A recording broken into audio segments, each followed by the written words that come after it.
Hi there, and welcome to today's In Focus with Bloomfield Township Supervisor Dani Walsh. And today I have with me Jen Ferguson, who's a senior consultant at BerryDunn, and that's a company that we chose to do our strategic plan. So I want today to welcome you, Jen, to the In Focus session here. Thank you, Dani. Thanks for flying in for this too.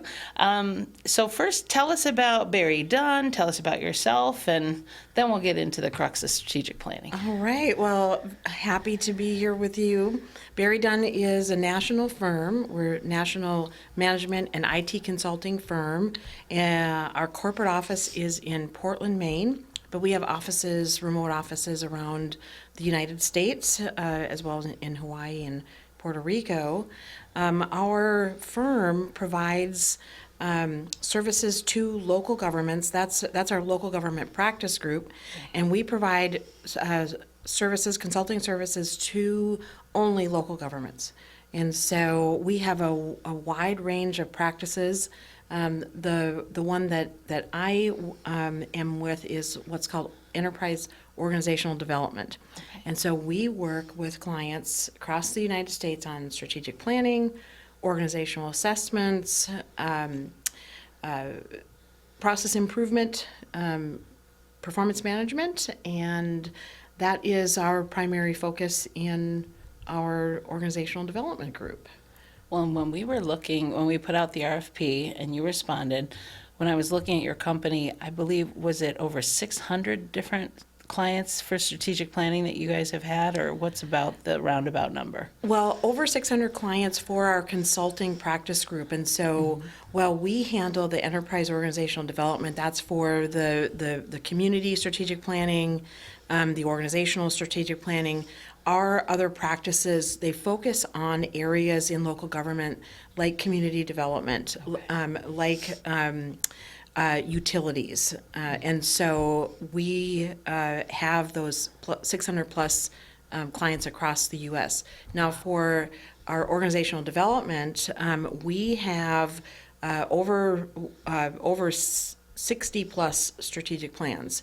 And plus, we also do the organizational assessments, performance management, change management, and so we have a small team, but we work across the U.S. Well, and your team works really well together. I have to say that you all work so well, but you have different personalities. Oh, yes. So there's one that's a little stricter. There's one that's kind of the fun, goofy, and then we got the middle where you kind of are the one that keeps it all together. So the three of you, though, are so talented.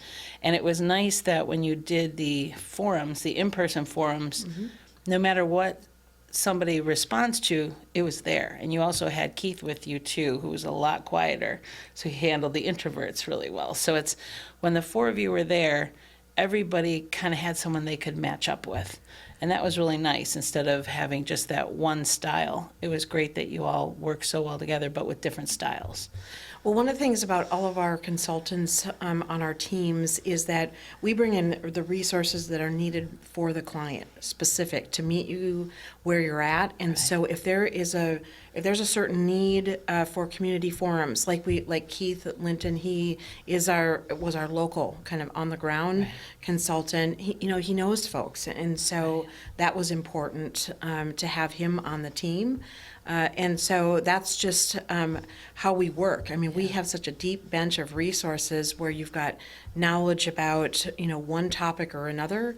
For local government, that is something that we can bring to the table for our clients. Well, and it's nice too because you have someone that keeps you on task. Like Michelle is amazing at strategic planning, and she is great with keeping people focused. And then Maddie was so great she kind of spurs ideas when people are stuck. She's like, what about this? What about this? And so it was just amazing to watch. And I know with the department heads, they said the same thing, that the interaction with everybody was just really, really good. That's great to hear. So tell us about you. Well, I am a senior consultant with the firm in our organizational development group. Prior to joining BerryDunn, I spent almost 30 years in local government. Wow. And so I served as a city administrator, Director of Finance, Director of Administrative Services and Economic Development, and I serve communities in Minnesota and Washington State. Oh, wow. And that essentially was my career in local government, and so I know a fair amount of what local governments go through Okay. on a day-to-day Yeah. basis. And so I was responsible for the overall strategic direction for communities, long-range financial planning, economic development. Pick something, operations, performance management is something that I worked on with communities because it's an important piece of the strategic plan, and knowing where you're going certainly, but also being able to track it and being able to show the community how you're doing with your strategic plan and your priorities and your goals. And I am a planner. I actually, to be honest, pretty much overplan all the time because I'm one of those people of what if. So something that has happened too is a lot of people confuse strategic plans and master plans. And we do have a master plan that will start next year. It's a 2-year process and it's due in 2027. So we'll start in 2025. So we've always had the master plan here, but they let the strategic plan kind of fall by the wayside. Whether they just didn't understand the importance of it, and the last one that we had in 2009, that was a plan of how do you take away things because we were in a recession. So you certainly don't want to keep that when you're flourishing and trying to go back. So even getting that conversation for people to understand what the difference is, can you tell us what is a strategic plan and why is it important? Absolutely. Well, a strategic plan is really that North Star. It's the vision for the community that sets your focus. So it sets priorities. So it's the what. It's what do we want to look like in about 5 years? And a strategic plan does that where taking input from the community, taking input from stakeholders, both staff internally and from the community, like you did with the community forums. It brings together perspectives, and it develops themes. It sometimes is interesting how folks where they don't know their neighbors, or they don't know what the community is up to. They come to a community forum and they have similar likes and wants and needs, and so when they start to talk to each other, Right. that's where we get some of the best input, is because people talk to each other, they have common interests, and these priorities form. And so that is the focus of a strategic plan. There's typically 4 to 5 priorities that a community can focus on. And then from that, goals are set, and you identify what is it that you're trying to achieve with these priorities and these goals, and you develop the objectives, and that is the pathway forward, if you will, that in order to achieve the goals, then you're going to focus on certain objectives. And that can be high-level action items. It can be very detailed action plans in order to achieve the goals.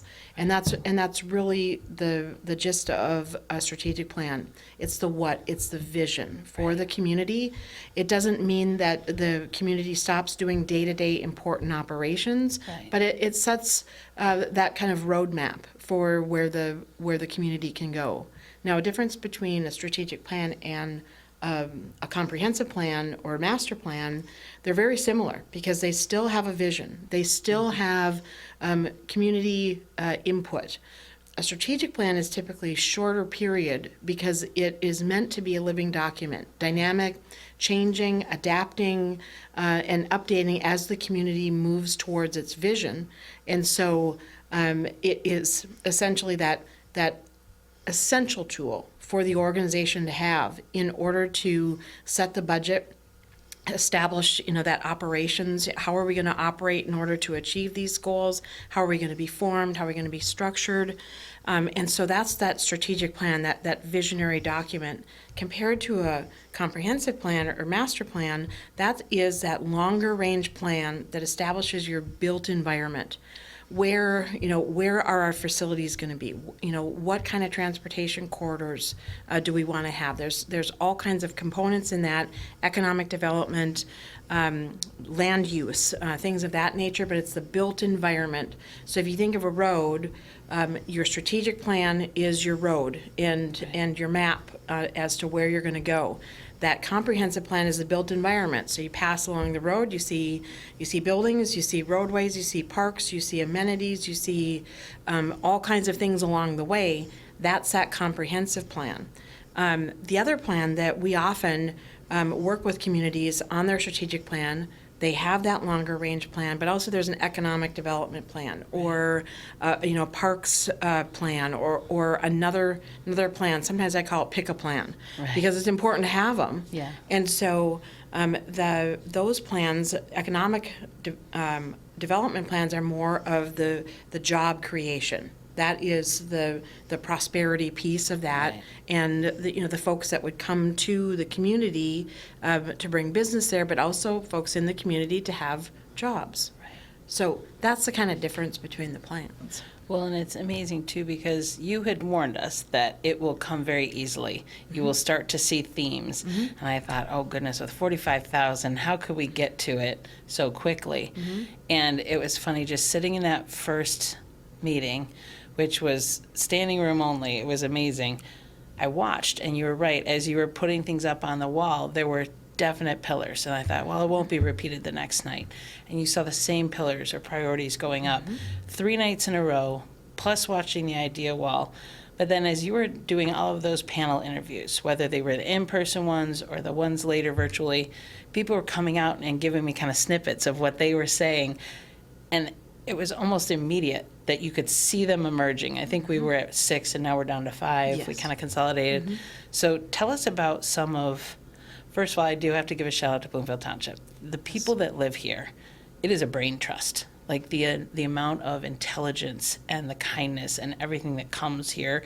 When they come there to help build something. So I feel like you had people kind of helping build these mission statements, just kind of wrote themselves at some points. But what were some of the pillars or priorities that you saw coming out of this, and what did we end up with ours? Great, and it's so refreshing to have folks come out to the community forums or to participate online because we have a variety of ways to do that because you can't always get to an evening meeting or an afternoon session or something, and so that's what's great about your community is that people are willing to give their perspective. They were thoughtful in that, and yes, common themes emerged quickly. And so some of the focus areas, the priorities, were the welcoming, vibrant community. And that was a quality of life priority for folks to, in a community, quality of life means that I have a wonderful place to live and I have things to do. And so that one came out very, very quickly about that quality of life, that was important for the township to focus on providing services that help enhance, maintain and enhance, because you have a high quality of life here. People really like living here. And so maintaining that, ensuring that their quality of life is focused on. Another one is infrastructure. We knew that was likely going to be a priority because folks want good infrastructure. They want good transportation. They want good corridors. They want bike paths. They want the ability to walk or bike safely. They want to be able to get around. It's access, and then it's also buildings with regards to infrastructure. It's not just roadways. It's good facilities. It's places where they can go and be part of their local community. And so that one was important. And the other priority that stood out was that best-in-class government. Yes. You have got a great team, and they worked hard on their plan development sessions. And so it is important for the organization to maintain and retain and attract good people, and you have good people. Yeah, we do. So that is very important because you can't deliver high-quality services unless you don't have a high-quality team. Right. And that is something Bloomfield Township has, a high-quality team. The intelligence, it is amazing, because when I first started, I said, okay, so I have 11 departments, where to even start? And I said to them, if you were to start new today, let's say Bloomfield Township just started, you're not inheriting what someone gave you, how would you build your team? And it was amazing how many right away was like, I do this, and they had these thoughts already of how they could improve. And Bloomfield Township is we're almost 200 years old. In 2027, it'll be 200 years old. And it's been a long established leader. But when you rest on your laurels too long, people pass you by. And as people are catching up, so I said to them, it's your chance to make us the premier again. And they took the call, and they are so amazing at the harder the problem, it's almost the better they thrive. Because they're great they're great at the easy things, but you'll give them a task like this of, here's your pillars, figure it out. And it's just amazing to watch what they deliver. Like what you're presenting tonight of the draft, it's a roadmap to success. And they did it. They created it. They took the input from the community, and they took the input from the Board of Trustees, because we had that session with the board, right? And so, the board rolled up their sleeves too, to listen to what the community had said that they, were interested in, what they were concerned about, because that's always part of the conversation, is that what's going good, what's not going well, and that helps to define what those priorities are. So when your leadership team got a hold of their plan development session, they dug in. I mean, it's often one of those challenges when you go into a community and the leadership team is on a different page than the board, and it's an us versus them. That's not the case. They saw what the proposed priorities were, and the work that the board did, what the community had provided, and they got to work, and they came up with great objectives. They came up with good steps in order to achieve your goals. And then as we work then on next phases, and you'll hear tonight, that's the next phase, is where we work on implementation planning, because the strategic plan is what is the vision, what are we going to do, and then the implementation planning phase is that now how are we going to do that? So that's where we dive into the details. There's some high level details now in the draft plan, but the implementation planning is something that there's more work to be done. And that's what the strategic planning process and implementation planning process is about. It's should be always moving, always adapting, and strategic plan will get updated. It's important that that'll be a focus at some time, but nonetheless, it's setting a direction for the township to move forward in. And at this point with the draft it's sometimes hard at the board to bless and release, but there is that point where we have to trust, in a sense of, I think about people were nervous that we were putting out postcards too late. And because the old standard is everything goes out 6 weeks ahead, 4 weeks ahead. Nobody plans that way anymore. Life happens. So if it's not something you've heard about recently, it's forgotten. So I had to trust, because it did go against the grain of everything when they said, if you're going to send it out now, and it worked. And then again with the experts of our department heads, this is what they're suggesting. So when we look at that draft plan as board members, it might be natural for some to say, no, I think this, or we should change it. But we have to remember, the experts who run these departments know what they can do, what their limits are, what our limits are, and how they can thrive probably further than we even know. So it's one of those things where when you look at it, some of them are like, how are we ever going to get there? They wouldn't have put it there if they couldn't do it. And that's where I'm hoping that we as the board see that and think, wow, this is an amazing roadmap. We just have to run with it.